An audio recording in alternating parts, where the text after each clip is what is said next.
4:30।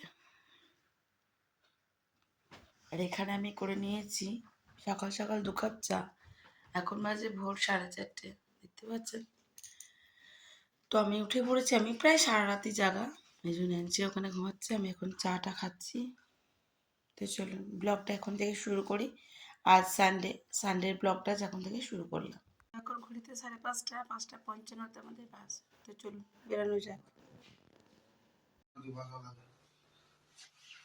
আমরা সকলে একদম রেডি হয়ে গেছি, মিঠি বাইরে বেরিয়ে গেছে। তো চলুন যাওয়া যাক।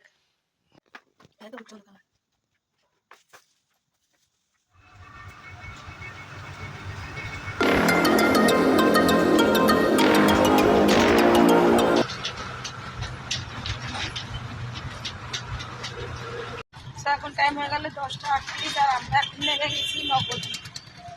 এবার আমরা যাবো লঞ্চ, তার জন্য যাবো ঘাটে। আর আমরা এখন ধরে নিচ্ছি একটা টোটো। আর এখানে টোটোতে মাথা পিছু ভাড়া। এখন সময় গেছে 11টা 11, আর এখানে লঞ্চের জন্য অসম্ভব ভিড় আর তেমনি লম্বা লাইন। দেখতেই পাচ্ছেন আমরা এখানে চলে এসেছি একটা হোটেলে। আমরা একটু টিফিন করে নেবো। ছেলেটা খুব সুন্দর, দেখুন হোটেল রয়েছে। হোটেলের সামনে থেকে আপনার সঙ্গে অবশ্যই শেয়ার করবো।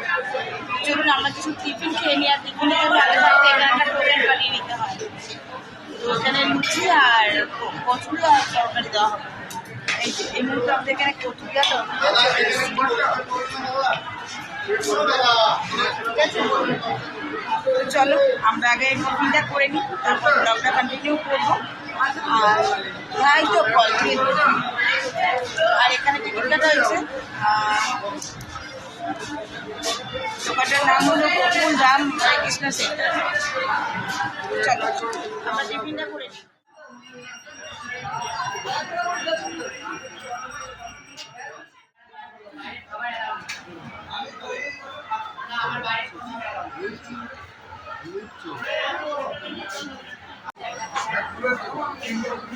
খাও কেন? কেমন লাগছে দই? কেমন লাগছে নবদ্বীপের দই? নেবে দই?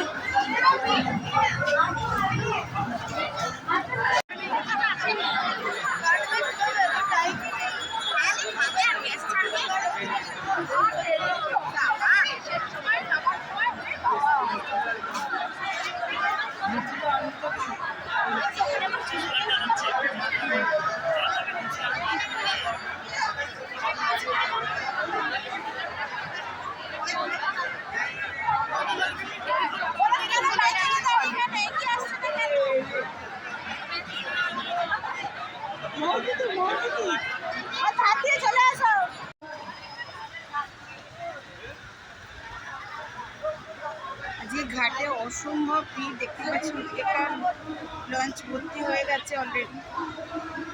আর এদিকের অবস্থা কিছুটা এরকম। আমরা এখন একটু পরে যাবো, যখন একটু ভিড়টা হালকা হবে।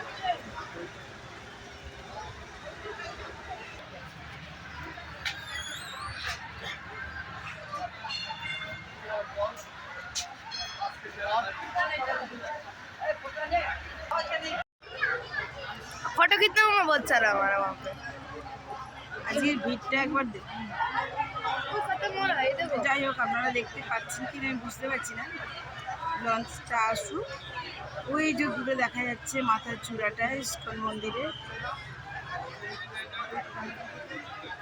আচ্ছা, এই নদীটি হলো জলঙ্গি আর ভাগীরথী মিলনস্থলে। এই নদীটি দেখে দেখুন যে কিছুটা যাবার পরে দুরকম জল দেখতে পাওয়া যায়। আর জলটা বেশ ঘোরাটে হলো, একটা সময় গিয়ে কিন্তু বেশ স্বচ্ছ, বেশ পরিষ্কার, দুটো রঙের মধ্যে বিভক্ত। আর এই লঞ্চের মাধ্যমে আপনি পৌঁছে যাবেন মায়াপুরের ঘাট। আর আমরা কিন্তু একেবারে নবদ্বীপ বাস স্ট্যান্ড থেকে আমরা চলে এসেছিলাম একটা টোটো করে। আর টোটো বাবদ কিন্তু নিয়েছিল 15 টাকা পার হেড, মাথা পিছু 15 টাকা নিয়েছিল। নিয়ে আমাদেরকে এই নবদ্বীপ লঞ্চের এখানে নামিয়ে দেওয়া হয়েছিল। আর লঞ্চের ভাড়া আপনাদেরকে বললাম 10 টাকা করে, আর যদি নৌকায় আসতে চান তাহলে 5 টাকা করে। তো চলুন দেখতে থাকুন আজকের ব্লগটা।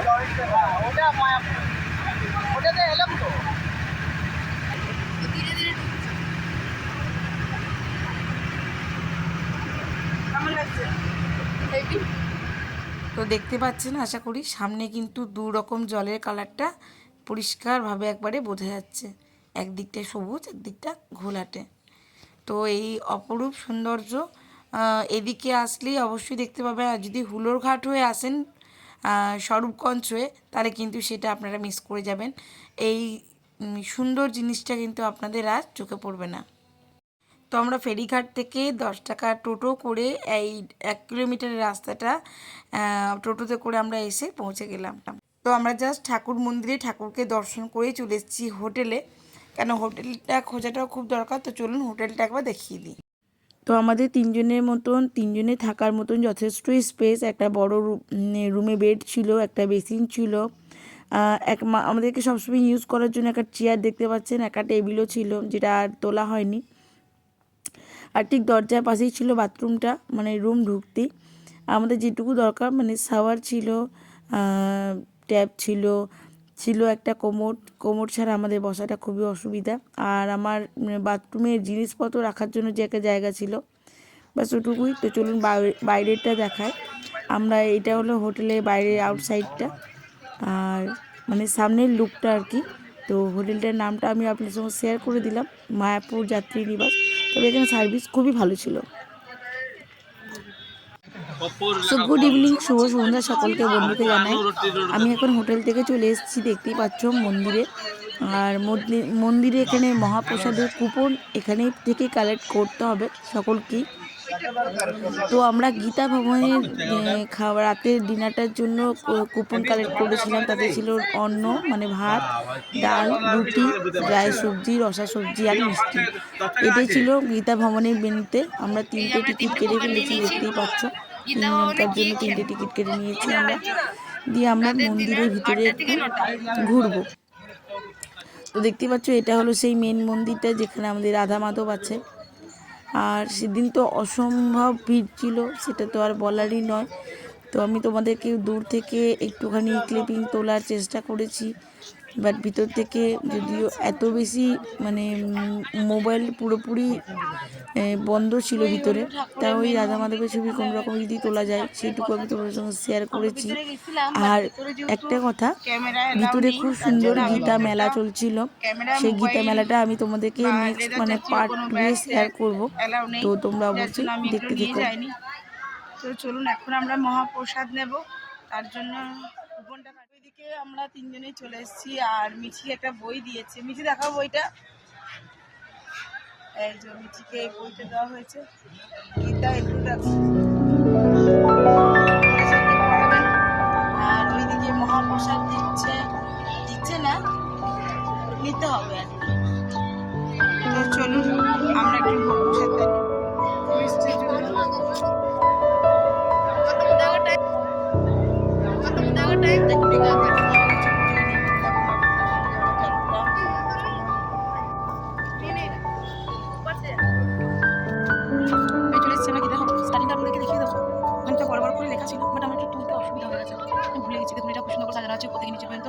এইগুলো এন্ট্রি, এইগুলো এন্ট্রি, এটা হলো গীতা ভবনের এন্ট্রি।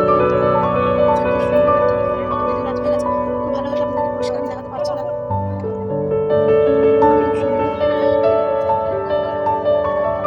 আর এই হলো পুরো গীতা ভবনটা। আমি এখানে জিজ্ঞাসা করবো অবশ্যই যেখানে ভাড়া কিরকম কি আছে। তাহলে আমরা মন্দিরের ভিতরে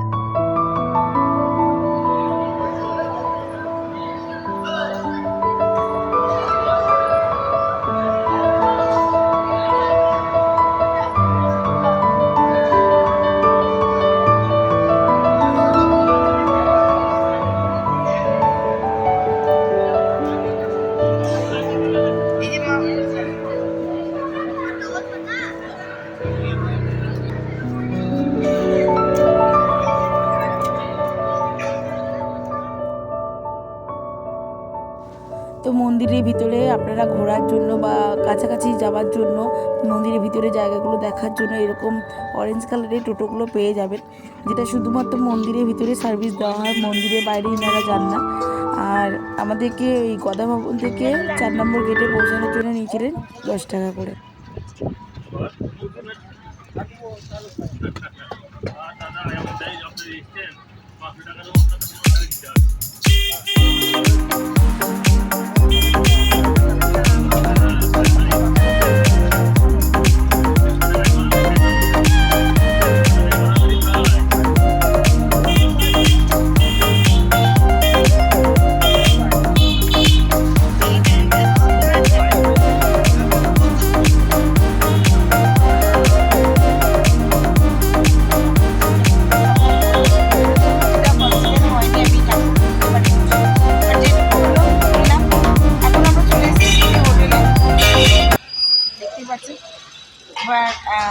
ওখানে ঠাকুরের মন্দিরের সেবা নিয়ে নিয়েছি, রাতে ডিনারটা কমপ্লিট করে এসেছি।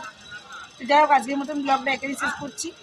আবার ডে 2 মায়াপুর টোটালটাই আপনাদেরকে ঘুরে দেখাবো, কী কী দেখার জায়গা আছে সবটুকু শেয়ার করব। অবশ্যই ব্লগের সঙ্গে থাকবেন। আর নতুন বন্ধু হয়ে থাকলে প্লিজ চ্যানেলটি সাবস্ক্রাইব করে পাশে থাকা বেল আইকনটি দাবতে একেবারেই ভুলবেন না। সকলে ভালো থাকুন, সুস্থ থাকুন। আবার একটি নতুন ব্লগে নতুন ভিডিওতে আপনাদের সঙ্গে দেখা হচ্ছে। ততক্ষণের জন্য বিদায়, টাটা, গুড নাইট।